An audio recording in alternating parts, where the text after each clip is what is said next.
Kai was not the kind of person who talked much with others on the ship. He liked quiet work and long hours with machines because machines made sense.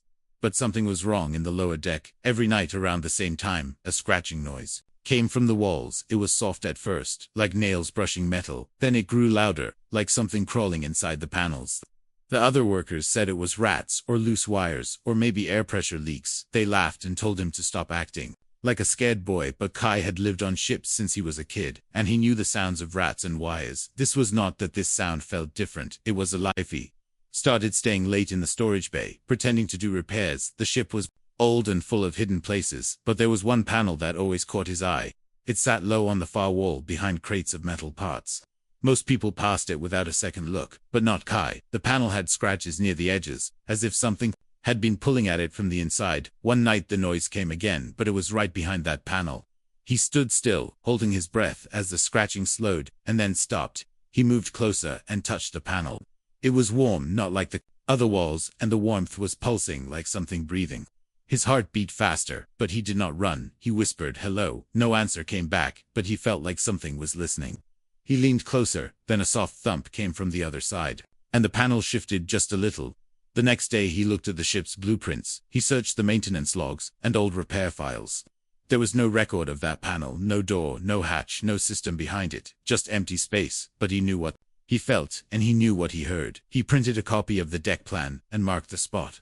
He stared at it for a long time, wondering if he should report it, but he knew the answer. No one would believe him that night. He packed a small light, a screwdriver, and a pocket blade. He walked to the far side of the storage bay and checked to make sure no one was near.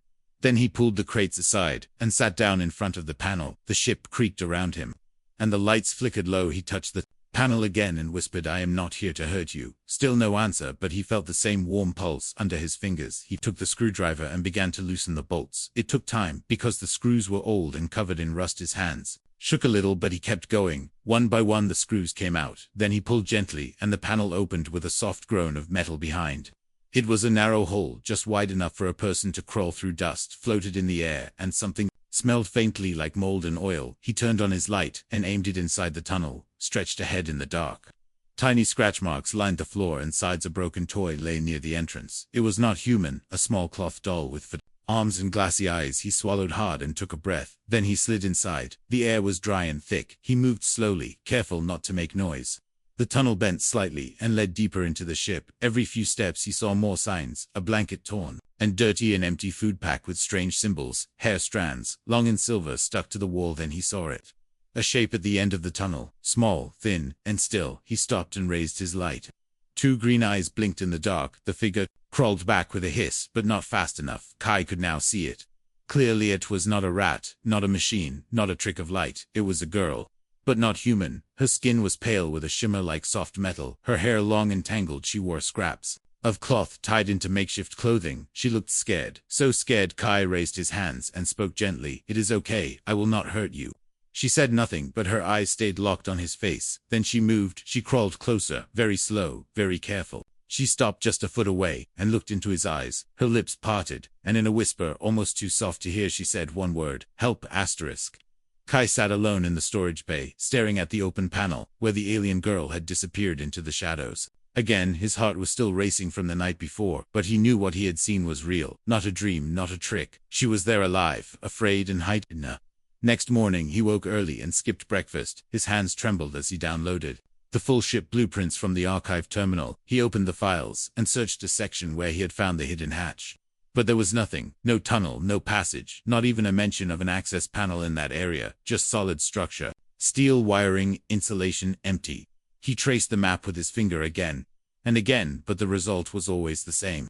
According to the blueprint, there was nothing there. So how did the girl get in, and how long had she been there? He closed the file and leaned back in his chair. The girl had looked sick, thin, exhausted, and too young to be alone. His thoughts ran wild. Who was she?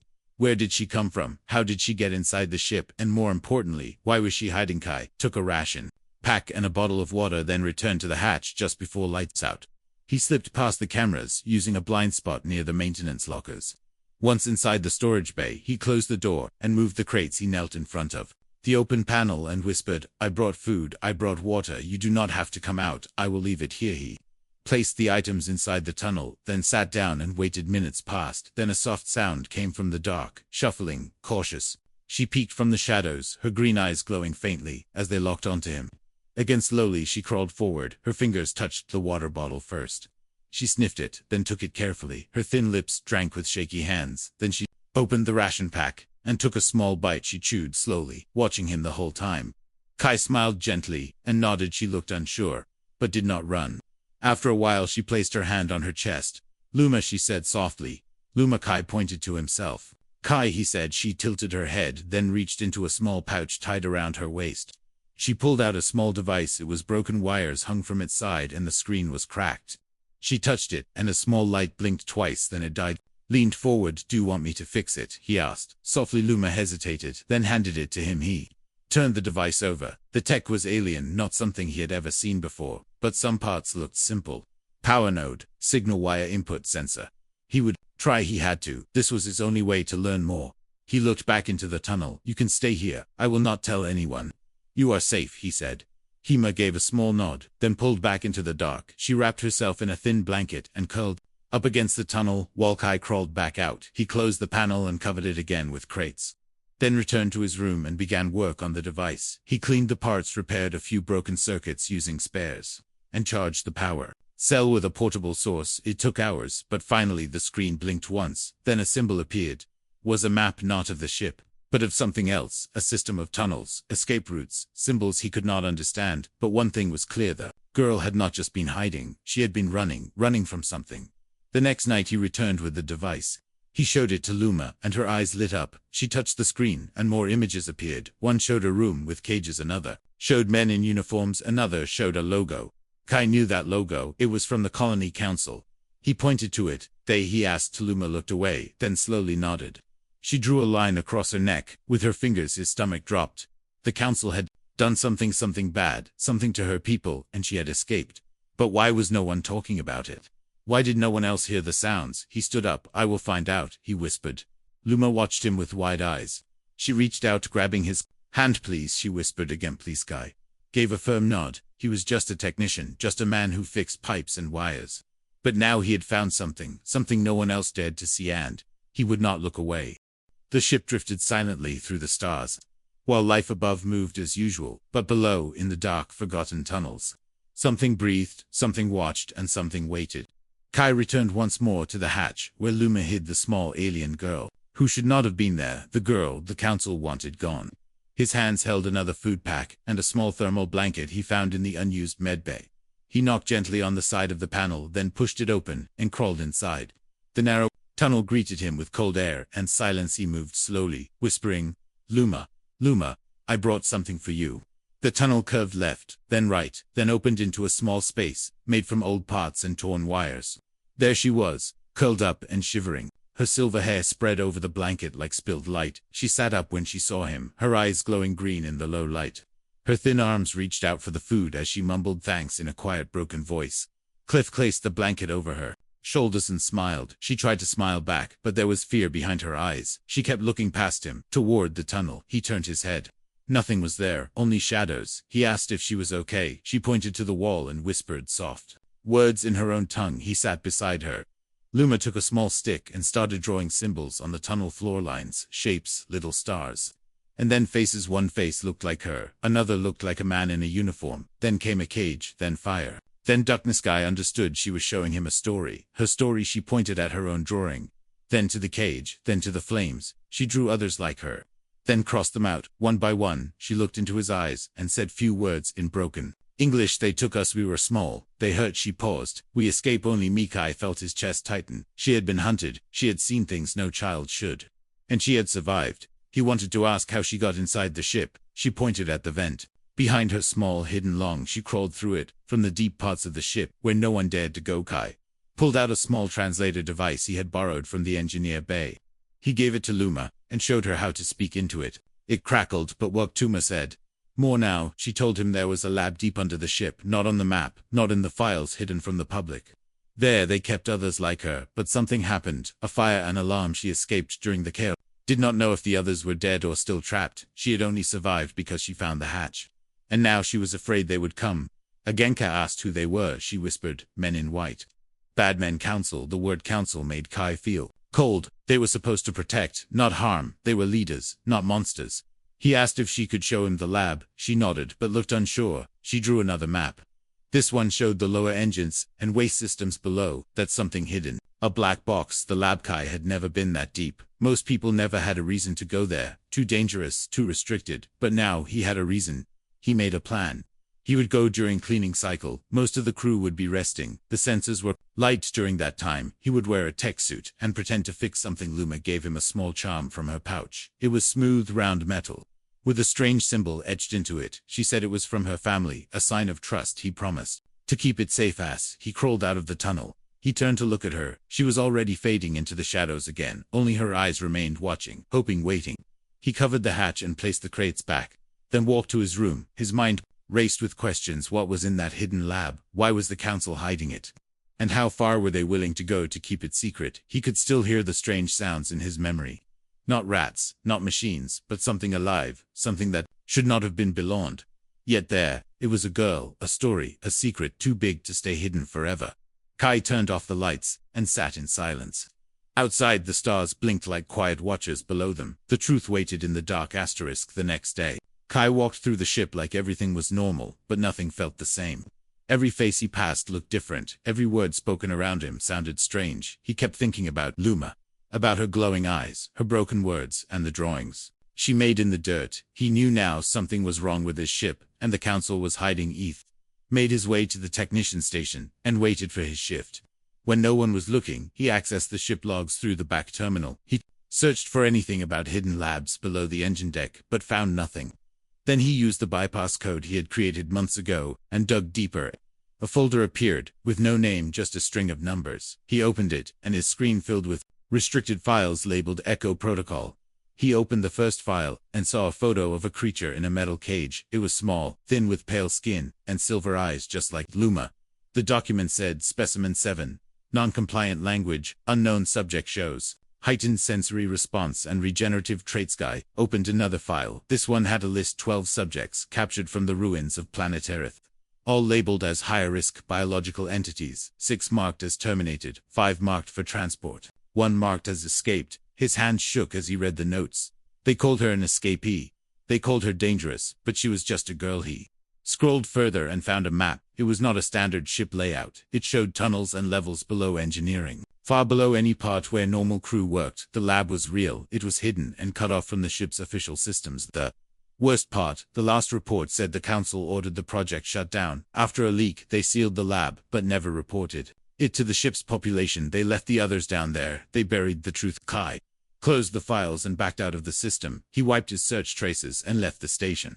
His mind was racing with horror and anger. That night he returned to Luma. He gave her more food and told her what he found. She listened in silence, her eyes slowly filling with tears. Then she crawled to her bag and pulled out a small object, a tiny data crystal. She handed it to him and pointed to the translator. "It shows," she said. Truth. Kai took the crystal and connected it to his portable reader. Images flashed across the screen, footage from inside the lab. Children like Luma in cages, some crying, some silent, doctors in white suits, running tests, injections, scans, paint, then a fire, sparks, smoke, screams. The video ended with Luma crawling into a duct.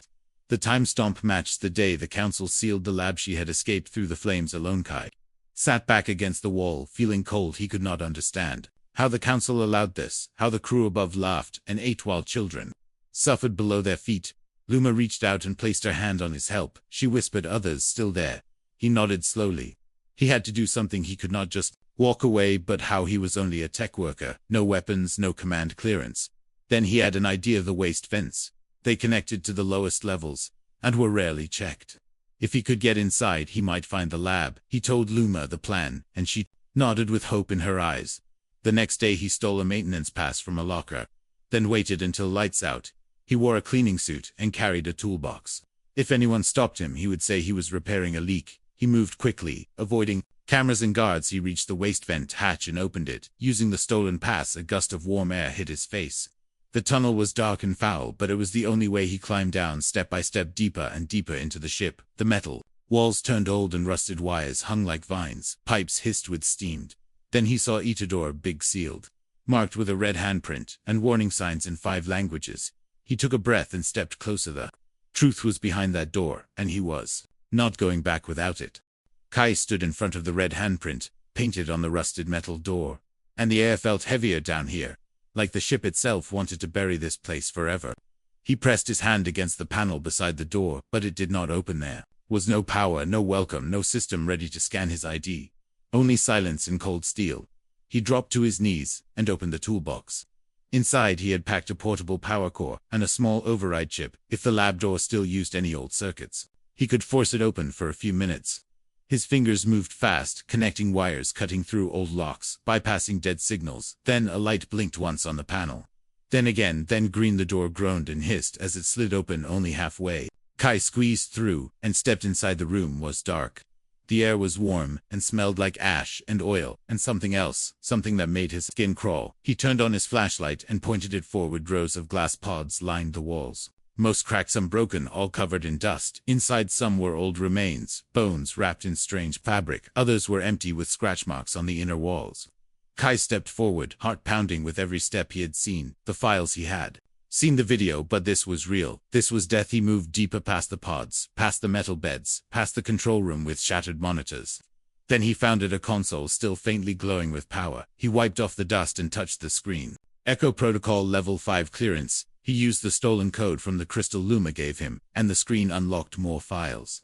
More reports, more lies. He read quickly. The Council had started the project 5 years ago. They found alien survivors on a dead world. Instead of helping them, they called them biological assets. They took them, brought them here, ran tests on their skin, bones, minds.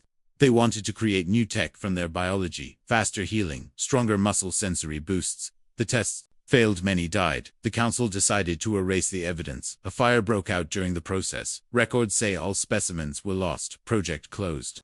Secrets buried, but the records lied. Luma had escaped, and there was one more file, specimen 13. Unknown status, pod malfunction, possible survival. Kai stared at the screen. One more might be alive. He turned and ran back into the hallway, checking every pod for signs of life. Then he saw it, a small light, blinking weakly on one of the sealed doors. At the back of the lab, he pried it open. Inside was a small chamber, cold and silent in the corner. A pod closed, but frost clung to the edges, and the screen read low power. He wiped. The glass inside was a figure curled up, smaller than Luma, younger. Still breathing. Kai felt his chest tighten.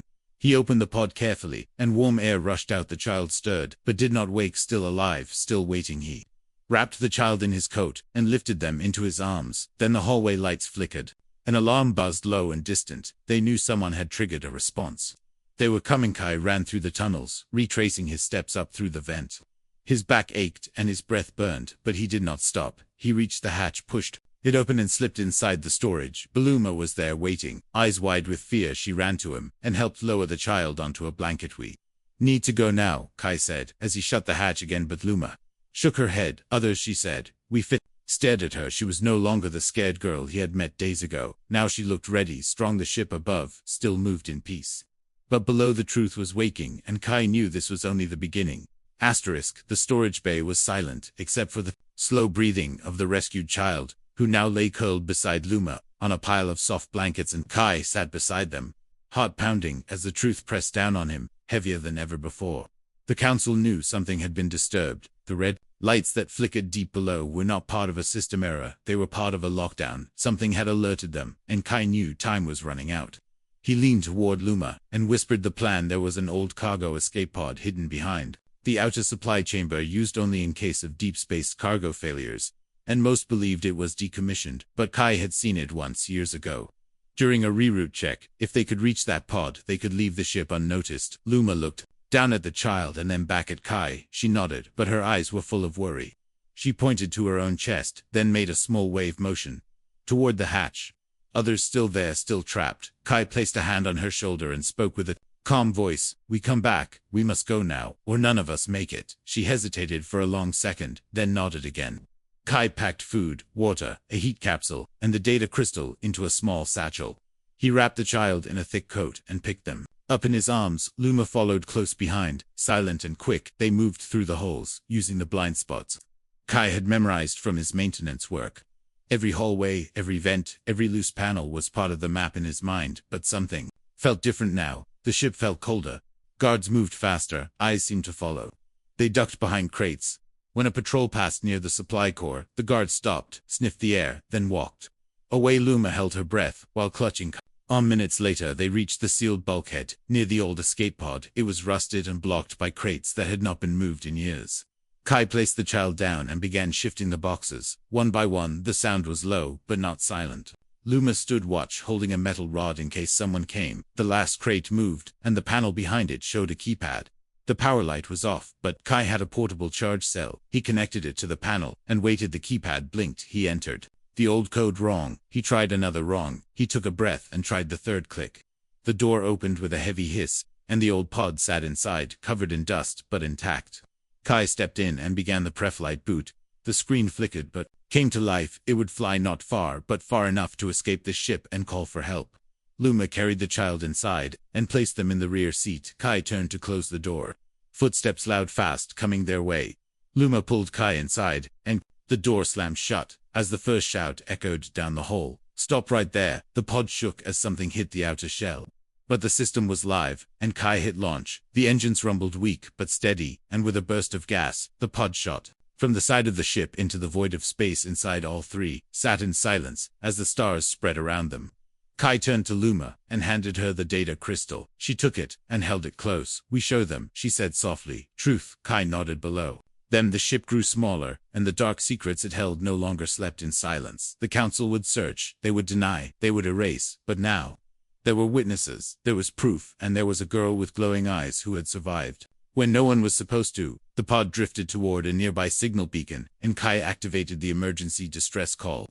He gave no names, only the truth. Then he looked at Luma, and the child beside her. He had left everything behind: his job, his name, his life, but he had done what no one else dared. He had listened to the noise in the walls, and he had found what was never meant to be found.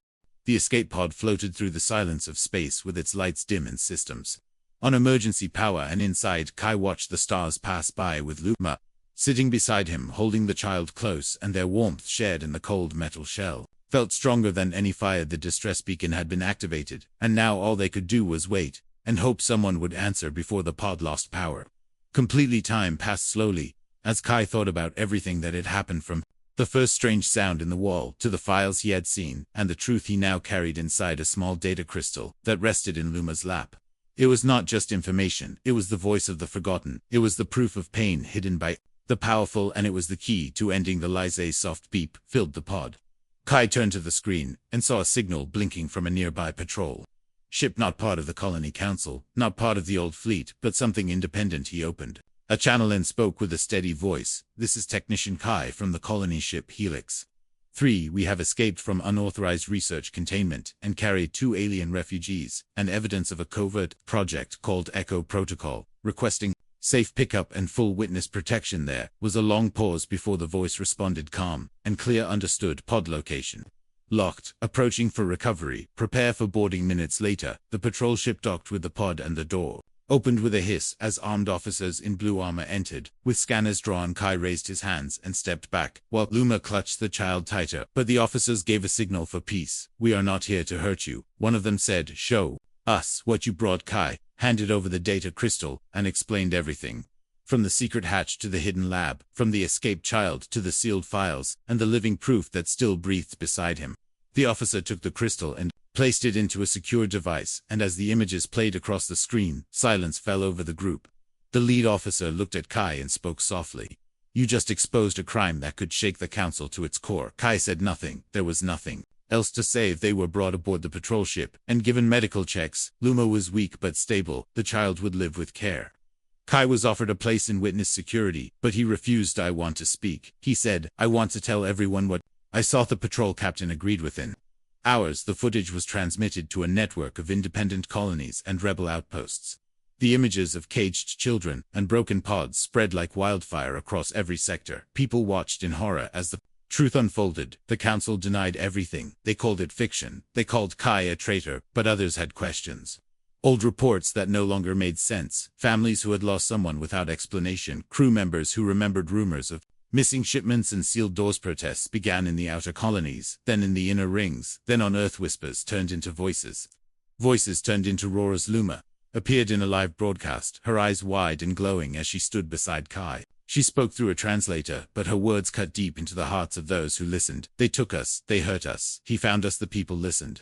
The council began to fracture. Some members resigned, others vanished. New leaders rose who demanded. Justice teams were sent to the Helix 3. They opened the hidden lab and found the remains. They found the devices, the records, the names. The project was real. The crimes undeniably tribunal was formed, and Kai was called to testify. He stood before the chamber and told his story, not with fancy words, not with anger, but with truth. I heard something in the walls. Everyone told me to ignore it, but I listened, and because of that, a girl is alive, a child is safe, and the truth has been brought into the light. When he finished, the room was silent, then applause, then tears. Luma stepped forward and placed the same small charm in Kai's hand that she had once given him in the tunnel family. She said, "The trial ended with justice served. The project was dismantled. New laws were passed to protect all sentient life, even those who had no voice." Kai chose not to return to the fleet. He started a new life on a quiet moon, where stars could be seen every night. Luma stayed with him, the child, till they planted trees and built a home of stone and glass, and every morning the sun rose on a world where silence no longer hid pain. And when someone asked him, years later, what made him act when others stayed silent, he smiled and answered, "I heard something no one else did, and I chose to care."